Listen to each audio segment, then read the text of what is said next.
Bismillahirrahmanirrahim. Assalamualaikum warahmatullahi wabarakatuh.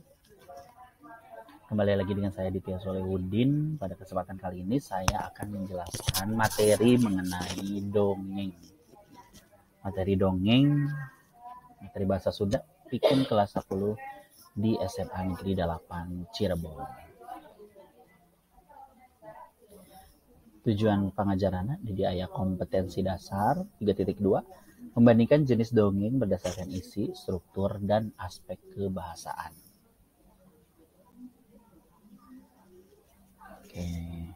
Nu kahiji nyaeta wangenan dongeng. Nah, nu dimaksud dongeng teh nyaeta carita rekaan anu dikarang dina wangun basa lancaran kalawan sumebarna secara lisan nyaeta tatalepa ti hiji jalma ka jalma sejena.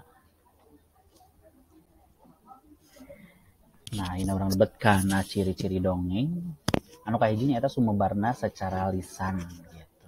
Janten nu namina dongeng teh artosna disebarkeun teh secara lisan ku caritaan gitu nya, caritaan ti bapa ka anakna, terus teh ti aki misalna teh ka incuna, nah gitu. Anu kadua kanyahoan saha nu ngarangna. Teu kanyahoan maksudna teh nya teu kanyahoan. Jadi teu apal saha anu ngarangna teh anonim teh gitu. Teu kapaluruh gitu. Anu katilu nyaeta ngagunakeun bahasa lancaran.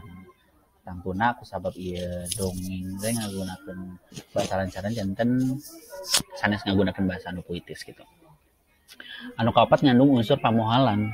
Tah pamohalan di dieu maksudna teh aya unsur yang di luar kepala gitu. Maksudna di luar kepala teh yang teu dipiharti ku akal gitu. Nu kalima ukuranna pondok nya maksudna teu panjang sapertos novel gitu. Anu kagenep ngandung ajen atikan, mengandung nilai-nilai pendidikan gitu. Jadi pasti ada hal yang bisa diserap di dalam dongeng tersebut gitu. Nah, ini orang lebet karena struktur dongeng.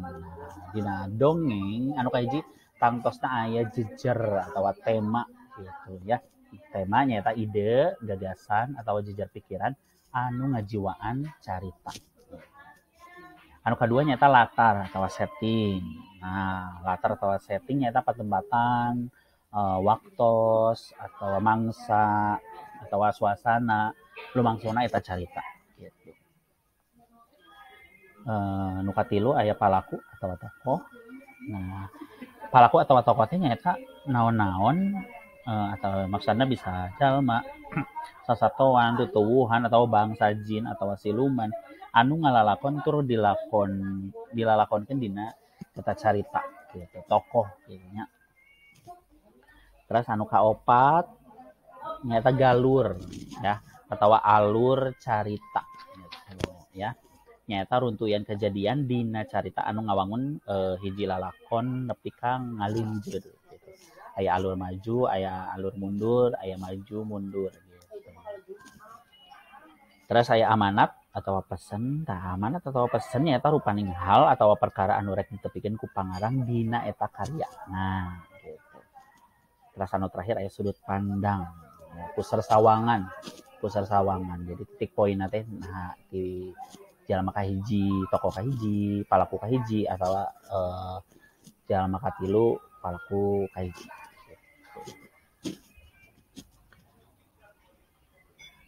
Terus lebet kana papasingan dongeng atau jenis-jenis dongeng. Aya naon wae cenah tina dongeng teh.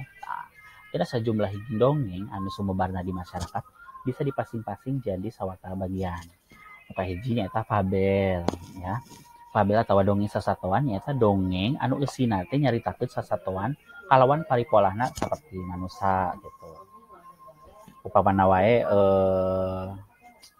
dongeng Gajah jeung Sirem, si Uncal gitu nya, Gagak Jahayang jadi merak eta salah sahiji contona gitu. Anu kadua aya parabel atawa dongeng jalma biasa. Nyata dongeng anu eusina teh nyaritakeun paripolah jalma biasa anu sakapeung mah sok mahiwal gitu, pikasirieun tapi leunyepangan gitu. Anu katilu nyata legenda atawa sasakala nyata dongeng anu eusina teh nyaritakeun asal usul kejadian ya atau asal usul hiji hal, hiji tempat gitu ya. Contona sasakala Tangkuban Parahu gitu. Teras aya sage atau dongeng babat nyata dongeng anu eusina teh nyaritakeun hiji kejadian atau hiji jalma anu aya patalina jeung sajarah. Contohnya di dia aya dongeng Sang Hyang Boros Ngora, aya dongeng Sunan Permana di Puntang.